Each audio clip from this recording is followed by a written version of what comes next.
Alors, bonjour à toutes et à tous, très belle scène. Merci d'avoir troqué la petite séance de sieste pour venir nous voir et parler de l'event sourcing. Vous m'entendez au fond? C'est bon? Ok, nickel. Alors, bon, sans plus tarder, on va commencer. Isa. Ah, la zappé. On a le temps. Alors, en fait, voilà, on vous parlait d'event sourcing, et en fait, ce qui se passe généralement quand on a commencé le projet, se poser des questions sur l'event sourcing et savoir si c'est vraiment la chose qui nous est essentielle ou pas parce qu'elle répond à des problématiques ou à des qui arrivent. On va couper ça en montage, ne vous inquiétez pas. Bon, je pense qu'on va la relancer. En fait, vire le chargeur.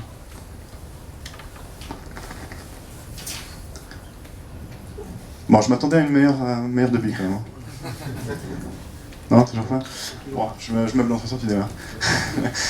Et du coup, en fait, sur l'event sourcing, généralement, ce qu'on fait, c'est qu'on se pose toujours les questions pour savoir est-ce que c'est la bonne chose pour nous, pour notre projet. Et généralement, en fait, il y a des compétences, mais des fois, elles sont nécessaires. Et pour commencer, typiquement, on se pose toujours la question comment on peut prendre les choses du bon bout. Comment on peut commencer sans forcément complètement se foirer sur ce qu'on a choisi. Et quand on se pose ces questions, on a toujours quelqu'un à côté qui a déjà vu ça. On a un expert peut-être aussi qui se balade un peu sur le département. Il y a des meet-ups qui en parlent. En fait, il y a plein de choses qui nous permettent un peu de gagner un peu plus en compétences. Mais malheureusement, quand on les fait, en fait, ce qui se passe, c'est que finalement, il y a pas mal de données en fait, qui vont apparaître. On va commencer à parler de DDD, on va commencer à parler de CQRS. En fait, il y a plein de notions qui vont apparaître comme ça, qui auront tendance un peu à rendre les choses complexes. Parce que surtout, quand on ne connaît pas au départ, quand on commence à attaquer le sujet, ça peut devenir très compliqué. Et finalement, en fait, on se pose la question, est-ce que finalement c'était le bon choix de partir là-dessus? Alors ce slide-là, en fait, vous verrez event sourcing, vous pouvez le faire sur tout. Et en fait, pourquoi on fait cette présentation-là comme ça? Pour dire en fait que ici, nous, on va vous parler d'un retour d'expérience, donc d'un contexte particulier. On a fait face à des problématiques, on a essayé de les résoudre. Donc on n'a pas forcément réussi sur tous les coups, et là, c'est ce qu'on va vous présenter en partie. Mais aussi, ce qu'on a fait peut vous servir, mais peut aussi ne pas vous servir. C'est-à-dire, en fait, c'est à vous de voir ce qui est à prendre, ce qui est à laisser. Le contexte était le nôtre, donc tout ce qu'on va présenter là, donc il est destiné à notre projet. Donc si vous récupérez des choses, vous avez le droit, mais faire attention encore, parce que tout n'est pas forcément à prendre. Et bien évidemment, en fait, dans l'informatique, et ça on le répète toujours, tout est question de trade-off. Ça veut dire, quand vous faites un pas en fait, dans une solution, ça veut dire que vous allez gagner des choses, mais forcément vous allez lâcher d'autres. Donc voilà, tout n'est pas forcément facile, et on ne gagne pas à tous les coups. Alors pour cette presse, donc on sera deux. Alors je m'appelle Aitem, en fait, je suis à la Société Générale, je fais du développement depuis plus de 10 ans, et je fais de l'event sourcing depuis bientôt 5 ans. Et Nizar Kefi, je suis développeur à la Société Générale et ça fait 3 ans que je travaille sur des systèmes event sourcing. Alors tout d'abord, on va vous parler du contexte fonctionnel. AFM et moi, on travaille sur la plateforme de financement structuré. Alors le financement structuré, c'est quoi? Par exemple, vous en tant que particulier, si vous voulez acheter une maison, en fait, vous allez vous tourner vers une banque qui, elle, va financer votre projet. En fait, là, grosso modo, c'est des entreprises qui vont venir s'adresser à la Société Générale pour financer des projets avec des gros montants. Par exemple, une construction de stade, paquebot, construction d'autoroute. Et en fait, la Société Générale, ce qu'elle va faire, c'est qu'elle va structurer et financer leur projet. D'un point de vue technique, on est sur l'architecture microservices. Aujourd'hui, on a une 60aine de microservices qui collaborent sur la plateforme. On essaie de faire du domain-driven design dès que possible. On a certains systèmes qui sont event sourcés sur la plateforme. Il y en a d'autres qui ne sont pas event sourcés. Vous prenez tout ça, en fait, vous mixez et vous vous retrouvez avec une architecture drivée par les événements. La question qui se pose maintenant, pourquoi on est parti sur l'event sourcing? Alors, ce qu'il faut savoir, c'est que la banque, contrairement à ce qu'on pourrait penser, c'est le secteur de l'économie qui est le plus contrôlé et le plus régulé. Il y a énormément de réglementations bancaires qui sont de plus en plus strictes. Et par exemple, en fait, sur une plateforme comme la nôtre, le régulateur il peut venir nous voir et nous dire sur le contrat X, je veux savoir qui est intervenu, quand est-ce que la banque a été mandatée, quand est-ce que le contrat a été signé et tout. En fait, et nous, on est dans l'obligation de pouvoir leur fournir toutes ces informations-là. Du coup, en fait, l'event sourcing, vu que c'est un log d'événement, en fait, il permet par défaut de répondre à cette problématique-là. Deuxième point qui est très important, en fait, quand vous commencez à faire des event sourcing, en fait, vous n'êtes plus drivé par la data, mais vous êtes drivé par le comportement applicatif. C'est-à-dire que ce que vous captez, c'est des événements métiers. Et en fait, ça, c'est très important et ça a un énorme impact sur votre code. Parce que nous, on a remarqué que sur nos systèmes qui sont event sourcés, le métier transparaît beaucoup plus sur ces projets-là que sur des systèmes qui ne sont pas event sourcés. Et le troisième point, je ne sais pas si vous faites un peu de support parfois sur les applications que vous mettez en prod, j'espère que oui. Donc parfois en fait il y a un utilisateur qui peut nous appeler, il nous dit je suis coincé, je n'arrive pas à traiter sur le contrat et tout. Et en fait on se connecte, on regarde, on dit comment il est arrivé là, on ne comprend pas, on l'appelle, on lui dit qu'est-ce que tu as fait et tout. Lui il ne veut pas spécialement répondre parce qu'il a autre chose à faire je pense. Mais en fait vu que l'event sourcing c'est un log d'événements, en fait ça permet de voir exactement ce qui s'est passé. Vous pouvez même prendre ces événements là, les balancer sur un autre environnement et faire des tests sur l'homologation ou l'UAT. Alors comment va être structurée cette présentation? En fait, il y a 3 grosses parties. On va commencer en fait par parler d'événements. En fait, c'est quoi un événement, comment il est structuré, de quoi il est composé, à quoi il sert. On va petit à petit dézoomer pour voir un petit peu plus en fait les frontières, la logique, où est-ce qu'elle s'exécute. Et on finira aussi par parler un petit peu d'architecture et de mécanisme. Bien sûr, indémodable partie questions-réponses. Mais avant de commencer, on aimerait bien vous connaître un petit peu plus. Et j'aimerais bien faire en fait à main levée pour savoir qui ne connaît pas l'event sourcing dans la salle. D'accord, donc il y a un bon peut-être quart, 5e. En fait, qui connaît théoriquement mais n'a jamais pratiqué? Ça fait une bonne partie. Alors, qui en fait tous les jours? Enfin, tous les jours, qui en fait? Ok, 2, pas mal. Qui n'est dans aucune catégorie? Ça me rassure. Ah ok. Du coup, hop. Allô, test. On va commencer justement pour ceux en fait, qui ne connaissent pas très bien. On aura un petit récap sur ce que c'est que l'event sourcing, très rapide avant de commencer du coup la présentation. Du coup, juste vu qu'il y a des personnes qui ne connaissent pas l'event sourcing, je vais juste faire une définition rapide. En fait, l'event sourcing, au lieu de capter l'état d'un objet, par exemple, vous captez tous les événements qui ont fait que vous vous êtes retrouvé à cet état-là. En fait. Et du coup, là, on va commencer à soulever un peu le capot de l'event sourcing et on va essayer de développer un langage commun. La première notion dont on va parler, c'est l'agrégat. Pour parler d'agrégat, en fait, je vais reprendre la définition de Martin Fowler, qui dit qu'un agrégat, c'est un cluster d'objets du domaine qui doivent être traités de façon unique. L'agrégat, en fait, il a 2 responsabilités, c'est de valider vos invariants. Quand on parle d'invariants, en fait, c'est les règles métiers qui régissent votre domaine. Et il doit aussi garantir, en fait, la cohérence au sein de ces frontières. Pour pouvoir interagir avec cet agrégat, on va parler de commandes. Et en fait, les commandes, c'est quoi? C'est des intentions qui peuvent venir de systèmes extérieurs, d'un autre domaine fonctionnel. C'est peut-être un utilisateur en fait, qui interagit avec votre agrégat. Et l'agrégat, en fait, vu que c'est lui qui doit valider les invariants, c'est lui qui va réceptionner cette commande au travers ce qu'on appelle d'une fonction de décision. Cette fonction de décision, en fait, elle va valider que vos invariants sont toujours respectés. Et elle va émettre, si c'est bon, en fait, elle va émettre un événement. Et ça, c'est la partie très importante, un événement. Ça, c'est la partie qu'on va sauvegarder, sérialiser. On va la sauvegarder dans notre event store ou dans notre event log. Un événement, en fait, c'est un objet immuable. C'est quelque chose qui s'est passé, on ne revient plus dessus, en fait. Du coup, cet événement-là, il va être stocké dans ce qu'on appelle un event store ou un event log. Et ici, en fait, vous avez une fonction d'évolution. Et cette fonction d'évolution, ce qu'elle va faire, c'est qu'elle va dire, vous êtes dans cet état-là, vous avez un événement, et du coup, il va muter votre agrégat. L'événement, il peut être aussi récupéré et avoir des effets de bord sur d'autres systèmes.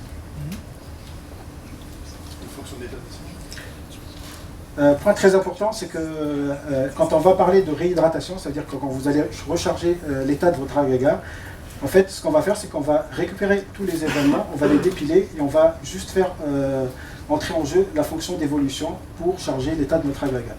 On est d'accord, hein, c'est pas clair. C'est très compliqué. Est-ce que tu n'auras pas un meilleur exemple à nous donner? Alors, tu as de la chance, mon cher Ethem. 5 minutes avant la conf, j'ai préparé un petit exemple. Et comme je suis quelqu'un de très original, on va parler de compte bancaire. Alors, on va considérer que notre agrégat, c'est le compte bancaire. L'invariant, c'est-à-dire la règle métier, c'est que votre solde doit toujours être positif. Il y a un utilisateur qui vient, il veut débiter 200 €. Du coup, en fait, c'est votre agrégat qui va réceptionner cette demande. Il va valider les invariants. Il y a 500 €, on nous demande 200 €. Du coup, l'invariant, il est toujours respecté, c'est bon. Et là, il va émettre un événement. Il va dire, bon, ben, j'ai mis un événement à compte débitif de 200 €. On va le mettre dans l'Event Store. Et il va passer par la moulinette fonction d'évolution. Et la fonction d'évolution, ce qu'elle va faire en fait, c'est qu'elle va mettre à jour l'état de l'agrégat et on va passer de 500 € à 300 €. Et effectivement, en fait, on peut avoir des effets de bord. Par exemple, vous pouvez dire, je vais être notifié à chaque fois que j'ai un retrait de plus de 100 €. Et là, ça peut faire des effets de bord. Alors au début de la présentation, on a aussi parlé de CQRS. En fait, c'est quelque chose auquel on a fait face rapidement quand on commençait à travailler sur l'event sourcing. Qu'est-ce que c'est? Alors le CQRS, c'est l'abréviation de Command Query Responsibility Segregation. Et ça part d'un principe, d'un constat simple, en fait, c'est qu'en général, sur les systèmes informatiques, les problématiques d'écriture et les problématiques de lecture sont très différentes. Quand on écrit, on recherche plus de la transaction, des propriétés à site, des modèles normalisés. Par contre, quand on lit, en fait, on est plus à la recherche de performance, de scalabilité, de modèles dénormalisés. Du coup, en fait, ce que préconise ce pattern-là, c'est de découpler carrément la partie écriture et la partie lecture. Ce qui fait que la partie event sourcée, en fait, va correspondre à notre partie écriture. Et ici, en fait, vous voyez apparaître projection. Projection, c'est quoi? En fait, ça va être la partie dénormalisée qui va représenter l'état de votre agrégat. Et la question qui se pose, en fait, c'est comment on va alimenter cette projection-là? Sur un système event sourcé, en fait, on va juste profiter des événements qui sont émis par le système event sourcé. On va les passer par ce qu'on appelle un dénormaliseur. Ça, c'est ce que vous allez retrouver dans les livres, dénormaliseur ou projecteur. Le dénormaliseur, il va dénormaliser la donnée, il va peut-être l'enrichir et il va mettre à jour la projection. Donc si je comprends bien, en fait, quand on fait de l'event sourcing, finalement, on fait du CQRS. Alors, c'est pas obligatoire. Nous, sur la plateforme, il y a des domaines qui sont event sourcés sans CQRS. Il y en a qui sont event sourcés avec CQRS. Et on peut même faire du CQRS sans event sourcing.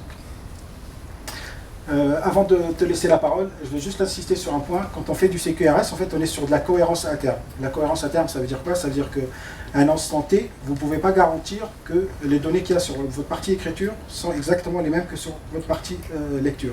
Et c'est une contrainte forte qui doit être validée par votre métier. Et pourquoi j'en parle ici? En fait, parce qu'après, on va voir que ça nous, personnellement, ça nous a causé des petits soucis. Fini la partie théorique. Ça va? Okay.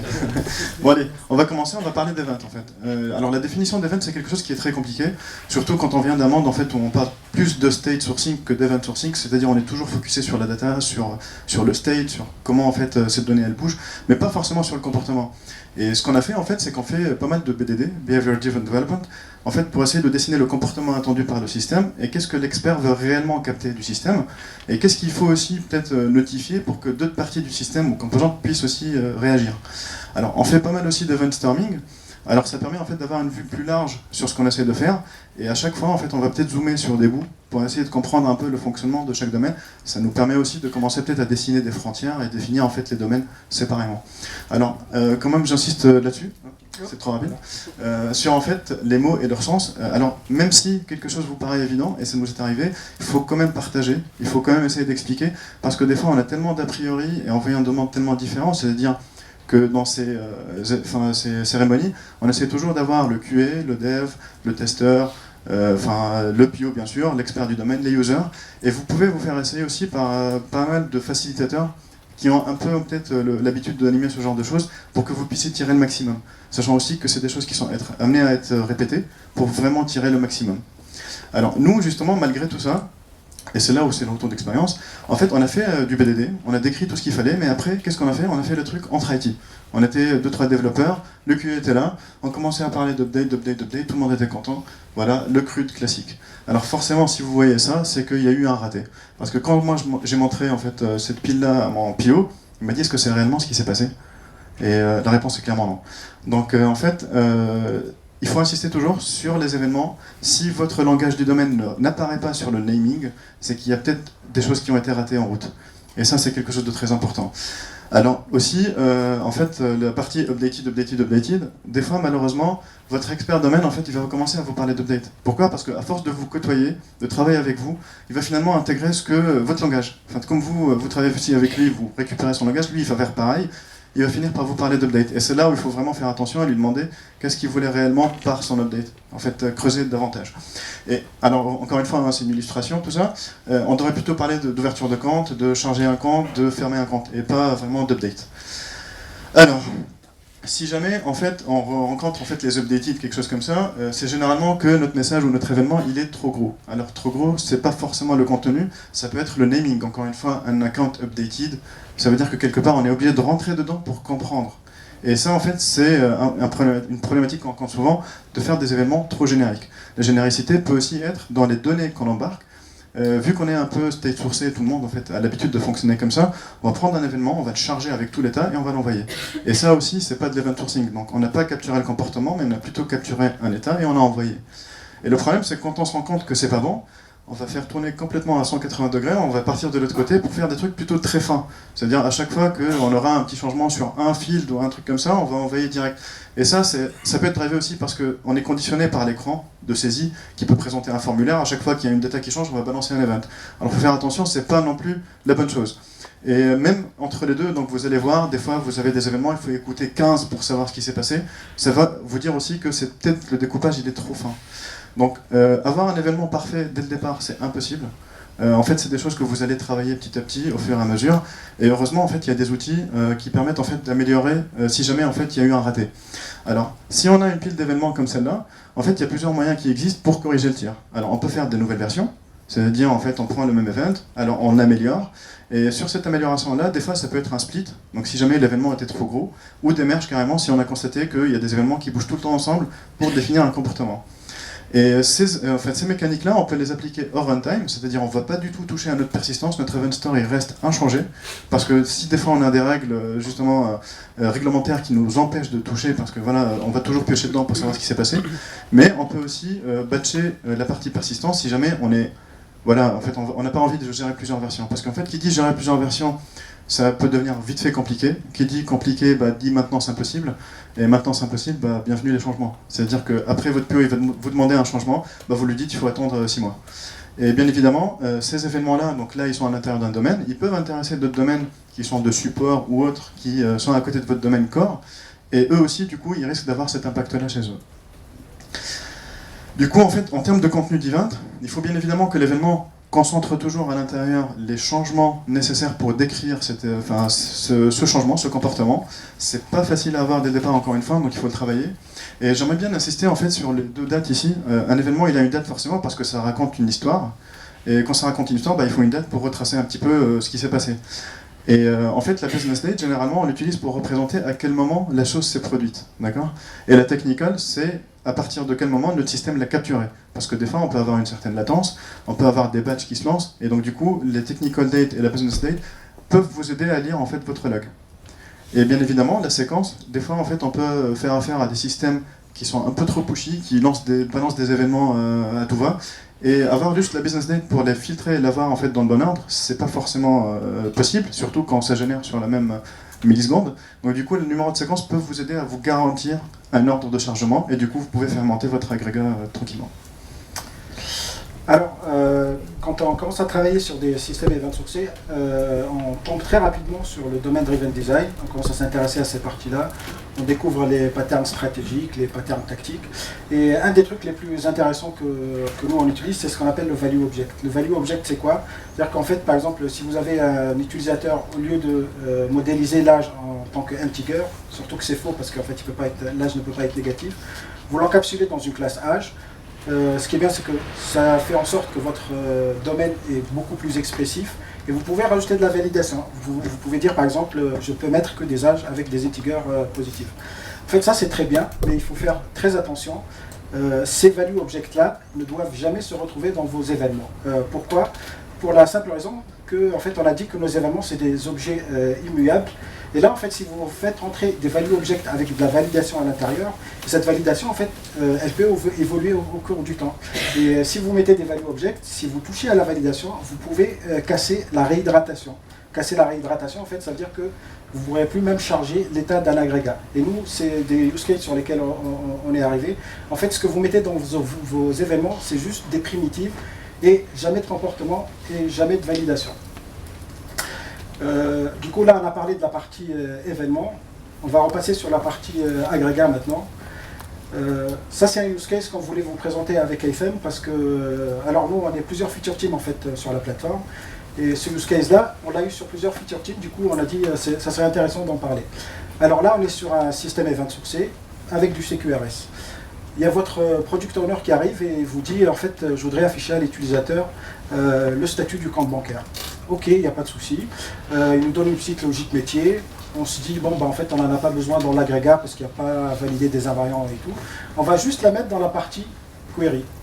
Vous allez en prod, ça se passe très bien. Vos utilisateurs, ils ont bien le statut du compte bancaire. Il n'y a pas de souci. La problématique, en fait, c'est que 3 mois après, il y a votre product owner qui vient et qui vous dit, en fait, j'ai un nouvel invariant. Je ne veux plus qu'il y ait des dépôts d'argent sur des comptes en cours de clôture. Et là, en fait, vous vous retrouvez comme ça, vous dites, ah, il y a un petit souci. L'agrégat, en fait, le compte bancaire, c'est à lui de valider les invariants. Par contre, l'information du statut bancaire, il n'a pas. Elle est sur la partie query. Et parfois, de façon un peu naïve, on va dire, on a fait ce petit raccourci-là. Ça veut dire qu'en fait, votre agrégat, il va aller lire des informations sur la projection. Et là, en fait, ça pose énormément de soucis et qu'on va détailler ici. La première, en fait, c'est que quand on fait du CQRS et qu'on essaie de découpler la partie commande et la partie query, là, clairement, en fait, la partie commande ne peut pas fonctionner si la query n'est pas là. Du coup, en fait, vous pouvez l'appeler comme vous voulez, mais c'est plus du CQRS. Vous avez peut-être découvert un nouveau pattern d'architecture, mais c'est plus du CQRS. D'ailleurs, on va vous le présenter. Il faudra peut-être un talk sur ça. Deuxième point qui est très important parce que là, ça peut avoir des impacts métiers. Ce qu'on avait dit, en fait, c'est sur des architectures CQRS, en fait, c'est de la cohérence interne. Ça veut dire que la partie commande, quand elle va appeler la partie query, en fait, elle va potentiellement se baser sur des données obsolètes. C'est-à-dire qu'elle va se baser sur des données obsolètes pour faire de la validation. Et là, en fait, potentiellement, vous pouvez casser vos invariants. Vous pensez utiliser des données fraîches, mais en fait, c'est des données obsolètes. Du coup, vos invariants, vous ne pouvez même plus les garantir. Troisième point, vous perdez l'audit. Nous, on a dit, en fait, notre raison principale pour aller sur l'event sourcing, c'est l'audit.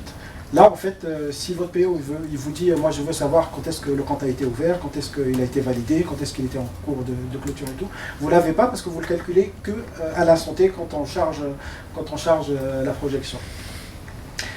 Quatrième point, très important aussi, c'est que potentiellement vous allez réécrire le passé. Alors, qu'est-ce que ça veut dire réécrire le passé? Votre logique métier, en fait, elle va évoluer. Et du jour au lendemain, en fait, sur des comptes bancaires qu'on n'a pas du tout touchés, vous modifiez un peu la logique métier, et il y a des statuts de compte bancaire qui vont être modifiés alors qu'il n'y a rien eu sur ces comptes bancaires-là. Et c'est très, très embêtant. Cinquième point, nous on avait dit qu'en fait on était sur l'architecture drivé par les événements, c'est-à-dire qu'en fait les autres domaines, pour les notifier, on leur envoie des messages sur Habit et eux, s'ils veulent les consommer, ils les consomment. Imaginons en fait qu'il y a un nouveau service qui apparaît et qui dit moi je vais être notifié à chaque fois qu'il y a un compte bancaire qui est en cours de clôture parce que je vais rappeler le client, je vais peut-être essayer de le garder et tout. La problématique en fait c'est que là, vu qu'on ne capte pas vraiment les événements dans l'agrégat et ils sont que dans la projection, on est un peu embêté parce qu'on ne peut même pas notifier les autres domaines. La seule chose qu'on peut leur dire, on va leur dire bon en fait la logique métier, voilà, vous la reprenez chez vous et vous dupliquez la logique métier. Alors j'aimerais juste insister sur quelque chose, donc bien évidemment cette partie-là c'est la moins importante, on s'en fout en fait quelque part si on respecte toujours un pattern ou pas, ou comme il a dit, on invente quelque chose de nouveau, mais sur tout le reste c'est vraiment impactant. Et aussi j'aimerais insister sur l'erreur n'est pas forcément d'avoir mis l'account status côté projection, parce qu'à ce moment-là, en fait ça peut être une dette qu'on a accepté de prendre pour aller rapidement et revenir dessus pour la corriger plus tard. Après ça peut être aussi un bug parce qu'on maîtrise mal en fait on va dire le schéma, enfin l'architecture, et du coup on s'est dit on le met là et on s'en fout. En fait, c'est ce dessin-là, c'est cette dépendance-là en fait qui est problématique. C'est là en fait il fallait prendre une décision et dire en fait ça c'est une dette, on peut pas avancer dessus, il faut revenir maintenant. Et c'est toujours en fait des choses, j'imagine que vous voyez sur vos projets, en fait challenger le besoin pour dire attention on peut pas le faire parce qu'on a pris des raccourcis avant, il faut les régler. C'est des choses qu'il faut faire souvent.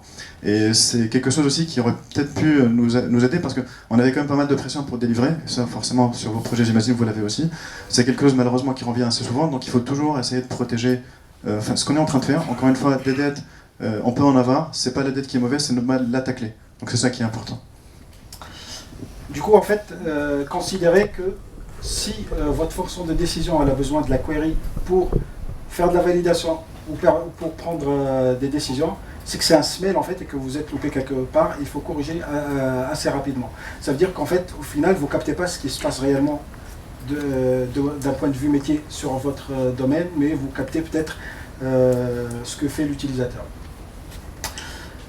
Là, quand on corrige, en fait, normalement, l'événement de dire que le compte bancaire est en cours de clôture, c'est l'agrégat qui doit le balancer en fait, et après la projection elle peut juste récupérer. Et du coup on peut notifier même les domaines qui sont à l'extérieur de notre domaine fonctionnel. De la même manière en fait, la logique métier elle ne doit jamais se retrouver dans votre fonction d'évolution, parce que potentiellement vous pouvez réécrire l'histoire, en fait on va retrouver plus ou moins les mêmes problématiques. Vous avez plus d'audit, vous ne pouvez plus savoir quand est-ce que votre statut de compte bancaire a changé, et ça peut casser la réhydratation des agrégats. SM, vous l'avez vu dans votre équipe, je pense. Ouais. Alors, tout à l'heure on parlait de granularité sur les événements, là on va parler de granularité sur les agrégats. On a identifié 4 axes, il y en a sûrement plus, qui peuvent avoir un impact direct sur la granularité de vos événements. La première, en fait, c'est que pour vos invariants, tous les attributs dont vous avez besoin pour valider vos invariants, en fait, ils doivent être dans l'agrégat.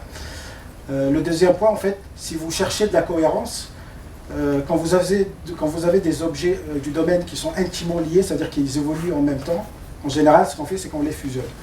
Troisième point, en fait, peut-être que sur votre application, vous cherchez de la concurrence, le fait d'avoir plusieurs utilisateurs qui travaillent sur le même agrégat, ou vous êtes à la recherche de la performance. Du coup, en fait, ici, c'est un peu comme le théorème de Cap. Je ne sais pas si ça vous parle, le théorème de Cap ou pas. En fait, le théorème de Cap, il dit que sur un système distribué, vous ne pouvez pas en même temps garantir la cohérence des données, la disponibilité, être tolérant aux pannes réseau.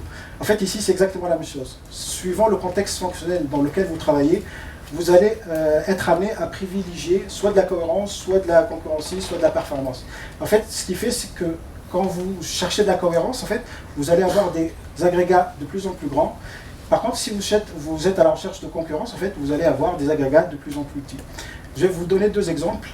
Sur la plateforme, en fait, les contrats, parce que nous on travaille sur des contrats, on va dire, les contrats ils peuvent durer plusieurs mois, et en général, on a 4 ou 5 intervenants sur les contrats.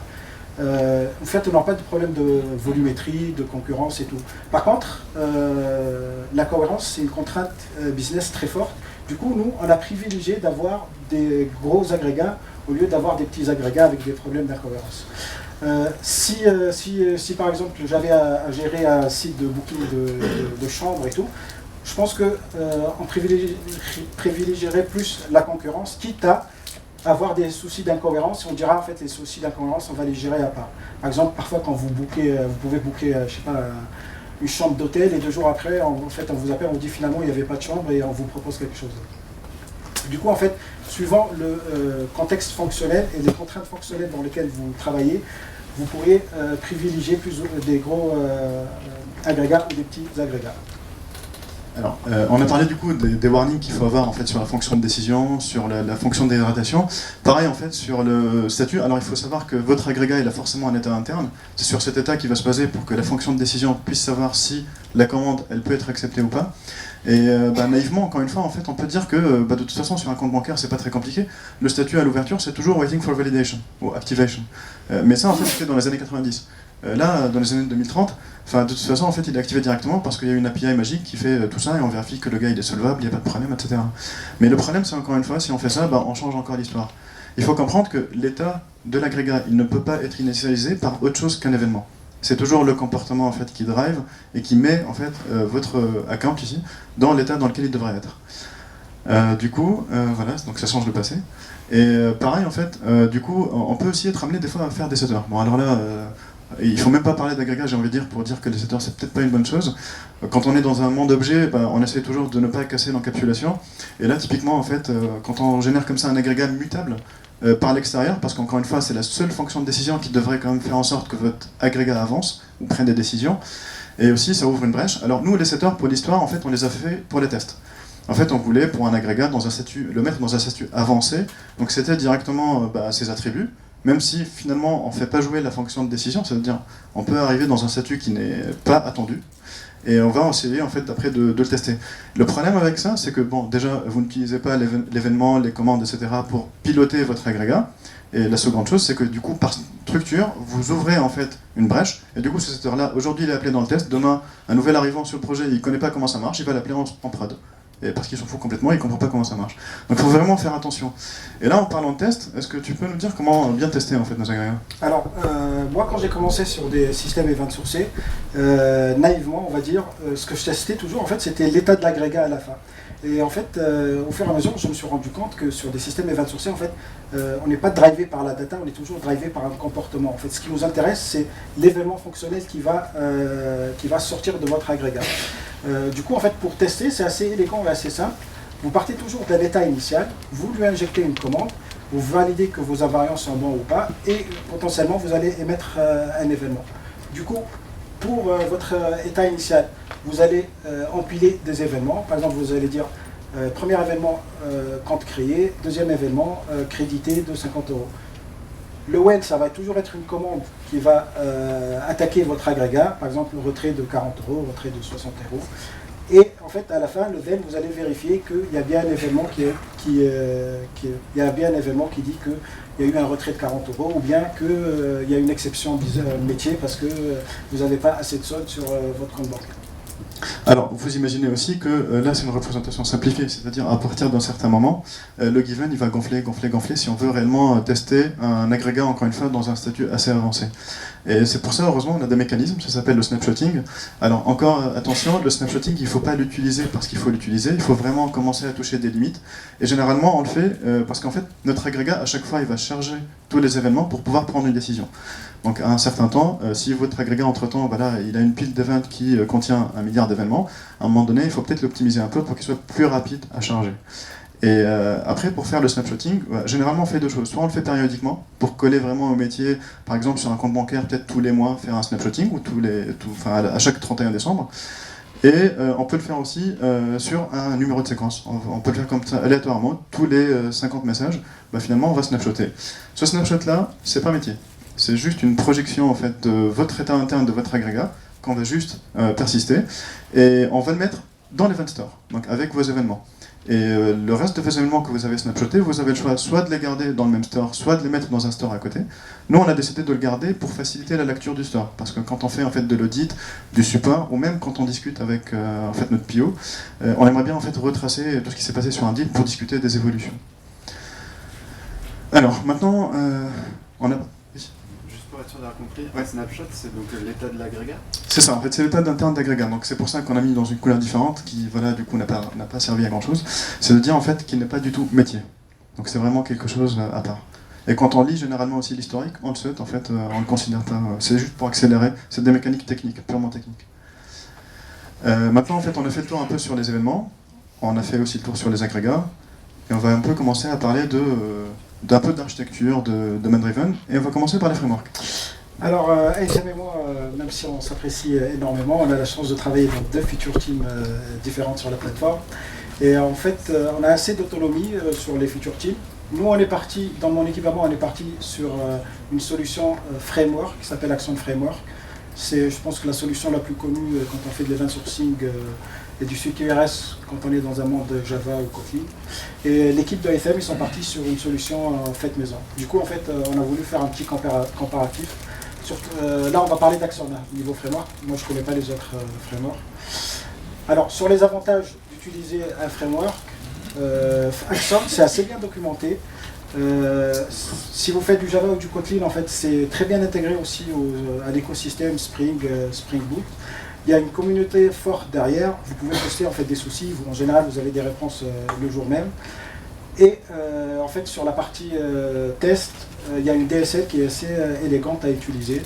Du coup, ça, c'est les avantages qu'on a nous retrouvés sur Action. Alors, on n'a pas du tout eu la même approche. En fait, parce que voilà, les frameworks, qui utilise un framework dans le salle? J'imagine tout le monde. 3 Okay. En fait, le truc, c'est que le framework, il est sympa jusqu'au moment où vous avez un bug en prod et vous vous retrouvez à le débugger pour comprendre ce qui s'est passé. Et l'exemple qu'on donne le plus souvent, c'est Spring, mais encore une fois, c'est pas Spring le problème, c'est notre utilisation de Spring qui pose un problème. Et ce qu'on s'était dit, en fait, avant, même si en fait, le framework, il apporte pas mal de briques techniques, de fonctionnalités, est-ce qu'on était réellement obligé de commencer à ce point-là? En fait, on voulait juste commencer par une petite problématique, la résoudre, et là, on est parti sur quelque chose de métier, pour plusieurs raisons. On se concentre sur le métier, c'est le plus intéressant, c'est pour ça qu'on est là. Et de 2, en fait, ça permet une meilleure appropriation par l'équipe des concepts. Vu qu'on commençait aussi quelque part, donc du coup, voilà, on va pas récupérer Action et dire oui, on maîtrise tout de bout en bout, c'est pas vrai. Et ce qui est pas mal aussi, c'est qu'une fois on a les concepts, l'équipe s'approprie le code, et du coup ça devient beaucoup plus facile pour nous d'estimer la complexité de ce qu'on va apporter après. Bien évidemment, on n'aura pas tous les outils qu'un framework peut nous fournir, et malheureusement, on va tomber aussi dans les travers que toute la communauté a rencontrés. On va réinventer quelque part la roue parce qu'on écrit peut-être un nouveau framework, mais interne pour nous, et on va aussi tomber dans des cas d'erreur qui sont peut-être protégés par structure dans les frameworks. Alors, sur les désavantages que nous on a trouvés dans notre équipe en utilisant un framework, sur la plateforme, en fait, on essaie de mettre en place l'architecture hexagonale là où ça a du sens, là où il y a un métier riche. Et en fait, avec Axon, on a trouvé qu'il était assez intrusif. Et en fait, le code d'Axon, il s'est toujours retrouvé dans le domaine où on n'est pas arrivé à sortir de notre domaine métier. Et le deuxième point, en fait, qui est inhérent, je pense, à tous les frameworks, en général, on commence à s'intéresser au fonctionnement d'un framework quand on a des soucis en production. En général, c'est pas le meilleur timing pour essayer de comprendre les frameworks et l'architecture. On a parlé du coup de mécanique aussi. Alors il faut savoir que l'événement en fait qui était designé au départ pour votre domaine, donc il peut intéresser en fait des domaines qui sont à côté, voire d'autres systèmes si voilà vous avez un écosystème hyper riche. Alors un point d'attention, l'événement qui est à l'intérieur du domaine, même si on le balance à l'extérieur, c'est jamais le même. Mais vraiment, pour plusieurs raisons. Celui-là en fait il est drivé par le domaine lui-même. Celui-là quand on l'envoie à l'extérieur en fait il est designé par le consumer. Donc c'est deux en fait messages complètement différents. Après vous pouvez avoir un mapping 1 pour 1 des fois parce que voilà il est assez simple à comprendre, mais on peut aussi avoir plusieurs événements qui vont déclencher un seul envoi. Et pourquoi on fait ça? Parce qu'en fait la logique finalement qui est propre au domaine, qui est régie aussi par le comportement du domaine, il ne faut pas qu'elle sorte en fait de cette frontière là. Et des fois en fait le domaine ce qu'il va faire c'est qu'il va compiler 3-4 choses pour donner un macro comportement qui lui, vu qu'on est en train de dézoomer ici quelque part, est compréhensible par tous les autres domaines qui l'entourent. Donc du coup, toujours en fait piloter le message par le consumer. On a parlé aussi des mécaniques qui sont aussi peut-être données par Axon pour le replay, on peut les faire aussi à la main. Alors pourquoi on fait des replays? Donc à chaque fois qu'on a en fait un domaine par exemple ici account, toujours, on est original, si jamais en fait on a un nouvel écran qu'on veut exposer, on est obligé de rattraper le passé pour construire cet nouvel écran. Et donc ce qu'on va faire c'est qu'on va rejouer la totalité de nos événements. Pareil aussi, si on a un autre domaine annexe qui a besoin, lui, de récupérer aussi du passé, on va le faire. Alors nous, notre infra, elle est composée de Rabbit, on n'a pas en fait de stream persistant comme Kafka ou autre, et du coup, ce qu'on fait, c'est que malheureusement, des fois, quand on fait des reporting comme ça pour le métier, il se peut que, par exemple, un utilisateur reçoive en fait un mail qui lui dit « Voici les reports que j'ai générés ». Le problème, c'est que si jamais on fait un replay un jour parce qu'on a eu un raté quelque part, bah finalement, ce qu'on va faire, c'est qu'on va développer un nouveau canal qui va nous garantir que les side effects ne seront pas faits dessus, et on va se retrouver avec deux. Et on garantit que côté domaine consumer, bah celui-là, il va jamais exécuter d'envoi de mail ou d'effet de bord. Alors pareil sur les projections, donc si on est dans un monde, c'est QRS ou pas forcément, chaque fois qu'on a une projection, c'est pas la golden source, hein. La golden source reste les événements. Donc on a quelque part en fait la possibilité de perdre cette projection-là parce qu'on est capable de la régénérer avec des replays. Si jamais on a un nouveau service qui arrive et qu'on trouve par exemple que la projection ici A elle match à 100% avec, ben on aura toujours tendance à la plugger dessus. Le problème c'est que si jamais les deux ils n'ont pas le même besoin, avec un peu de temps en fait la projection A elle va devenir plus fat parce qu'on a rajouté des données, parce que l'une des deux en avait besoin, et finalement l'une des deux va se retrouver ralentie parce que en fait c'était pas designé comme ça au départ.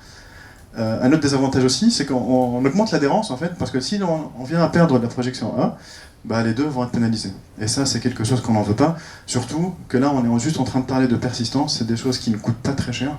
Et généralement, ce qu'il faut faire, c'est qu'à chaque fois que vous avez un nouveau service ou vue qui a besoin de consommer une vue, bah, en fait, on l'oriente sur sa propre projection. Ça nous permet en fait de réduire l'adhérence, et même si on en perd une, bah, on perd qu'un service ou qu'un pan de l'application et pas tout le monde. Et on va finir par le monitoring. Alors le monitoring c'est très important, surtout quand on commence à avoir du synchrone, de l'asynchrone, et sur voilà, une plateforme où on a je crois à peu près 70 microservices quand même sur la plateforme. Et il y a forcément un monitoring infra qui est super important, mais en fait on a surtout aussi besoin de monitoring métier, c'est-à-dire on va vérifier si les services sont réellement up. On va monitorer en fait les messages, et il nous faut des mécaniques de replay à chaud, parce qu'on ne va pas à chaque fois livrer, bug fixer. On a aussi besoin de faire du tracing. En fait, le tracing, c'est quoi? C'est que, étant donné que notre système il est composé de plusieurs nœuds, et à chaque fois en fait, que je vais faire un appel, je ne connais pas forcément, ou à un certain moment, je ne maîtrise plus la profondeur, où est-ce que ça va taper. Et le tracing, en fait, ça permet de mettre des métas sur tous les appels, que ce soit synchrone ou asynchrone, donc c'est pour les deux, et ça me permet de tracer l'appel de tout mon système. Et ça, c'est de la documentation vivante pour vous, parce que ça va vous aider à débugger. Et ça peut être aussi la prochaine point d'entrée pour vous si vous faites de l'event storming. Vous allez redessiner tous les événements que votre domaine finalement connaît, et vous allez peut-être faire la next step pour savoir qu'est-ce qu'il faut changer, qu'est-ce qu'il faut modifier. Alors maintenant, en fait, on a l'impression d'avoir fait le tour sur là où il ne faut pas se tromper sur l'événement, sur l'agrégat, et aussi sur comment on les fait fonctionner tous ensemble. Et vous allez voir avec cet exemple-là que c'est toujours pas fini. Alors, à un moment donné, on va vouloir scaler. On va se rendre compte très rapidement en fait, que les frontières de votre agrégat, elles ne sont pas juste locales, mais en fait, elles vont scaler aussi avec vos instances. Je vais prendre un premier exemple. En fait, naïvement, on va pas mettre en place de stratégie de validation, rien du tout. On va avoir deux instances et on va avoir deux commandes en fait, qui vont arriver en parallèle. C'est le même compte bancaire, en fait, il y a 60 €. Chaque instance va valider localement que ces invariants sont bons. Et en fait, les deux, ça passe parce que 40 € c'est inférieur à 60 et 50 c'est inférieur à 60. Et là, on émet deux événements, retrait de 40 €, retrait de 50 €, et on se retrouve avec un solde négatif, sachant que nous, en fait, à la base, notre invariant, c'est que le solde doit toujours être positif. Ça veut dire qu'en fait, en validant localement les agrégats, c'est pas suffisant. En général, en fait, quand on a ce genre de problématique, il y a deux solutions qui sont assez connues, c'est verrouillage pessimiste, verrouillage optimiste. Alors, juste pourquoi on parle de verrouillage? Parce que, vous l'aurez compris, la frontière finalement de l'agrégat n'est plus chaque composant à lui tout seul. En fait, si vous le déployez 15 fois, la frontière, elle englobe toutes les 15 instances, en fait. Elles sont toutes dedans. Alors, verrouillage pessimiste, c'est quoi? C'est que, en fait, la première instance qui va traiter la commande, en fait, elle va poser un lock sur votre event store. On revient avec les deux commandes qui arrivent en parallèle. La première instance va mettre un lock. Du coup, en fait, la deuxième instance ne peut plus récupérer de lock sur la table. Elle va traiter sa commande. Elle va émettre un événement retrait de 40 €. Le solde va être modifié sur la deuxième instance et en fait, ça va être rejeté parce qu'on ne respecte pas l'invariant. C'est intéressant. Si on n'a pas beaucoup de concurrence et tout, ça peut être une solution qu'on peut mettre en place. Par contre, ça crée de la contention sur votre base de données. Votre base de données devient votre goulot d'étranglement. Le deuxième point, c'est le verrouillage optimiste. Alors pour ceux qui ont fait un peu d'Hibernate ou d'autres implémentations en JPA, c'est assez connu en fait. En général, c'est quand vous notez vos entités avec version et tout. Vous avez les deux commandes qui arrivent en parallèle. Et en fait, vous allez émettre les deux événements et vous allez utiliser le sequence number de votre event store en fait, comme les versions que vous utilisiez avant sur la partie JPA. Et en fait, là, quand ça va arriver, il va voir qu'il y a déjà une version qui s'appelle 5, il va la rejeter directement. Alors, il est tout à fait normal de trouver en fait des contraintes comme ça business dans votre base de données.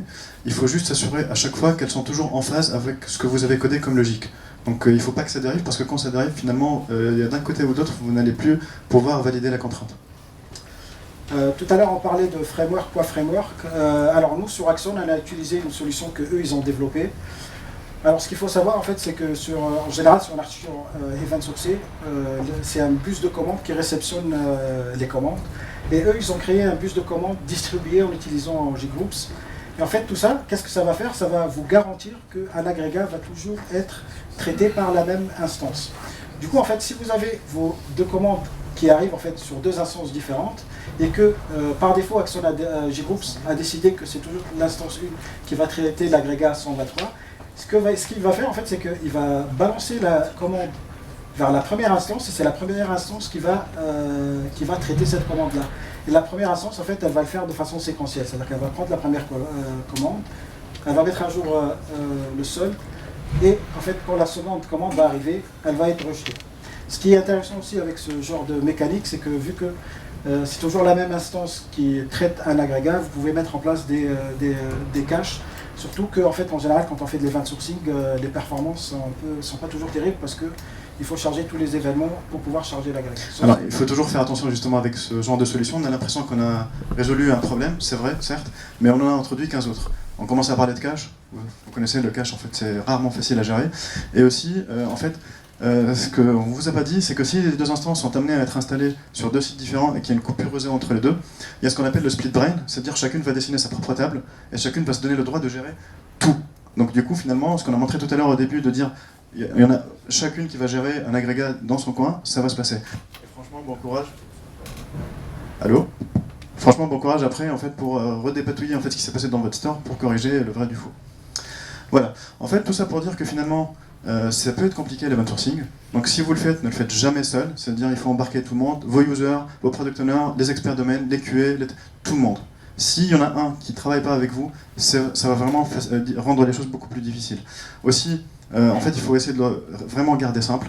Si vous constatez que le chemin que vous avez pris il est bouché, revenez, n'hésitez pas. Parlez-en en fait toujours, jouez de la transparence et surtout, apprenez toujours. Voilà, merci beaucoup.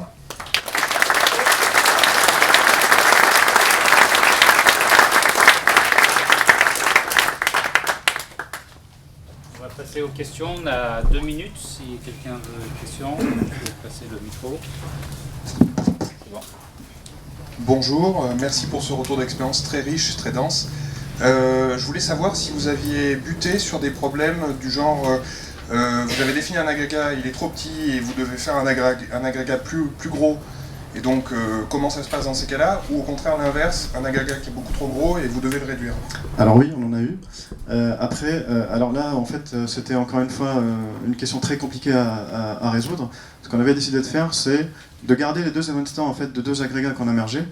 Et en fait, quand on en crée un autre, en fait, on va se baser sur les 2 event stores pour en générer un nouveau. Et enfin, on voit très bien que c'est du coup une création artificielle, purement artificielle, parce qu'on n'a plus capturé ce qui s'est passé à ce moment-là. Mais on a de toute façon gardé les 2 autres stores au cas où en fait on détecte qu'il y a des choses qui sont mal passées. Après voilà, c'est une décision quand même qui est super risquée, parce que si jamais en fait on se trompe dans cette traduction où on merge en fait finalement des choses qui se sont passées, parce que c'est pas toujours facile en fait de garder les 2 stores et les mettre sous le même agrégat. Parce qu'en fait, si on constate qu'il y a un changement sur l'agrégat, généralement les événements sont aussi impactés. Je ne sais pas si tu as envie de partager quelque chose là-dessus. En fait, nous, sur mon projet, on a eu la problématique, mais c'était beaucoup plus simple parce qu'en fait, on s'est trompé sur les frontières de l'agrégat. On se trompe toujours en fait sur ces frontières-là. Par contre, on n'était pas encore en production. Du coup, on efface tout et on recommence. Ça compte pas. Hein. Ça compte pas, je sais. Ok, c'est l'heure de terminer. Donc je propose qu'on arrête là. Si vous avez d'autres questions, Alors on va prendre le café en bas si vous voulez. Voilà. Et puis je crois qu'on peut les féliciter parce que on peut voir que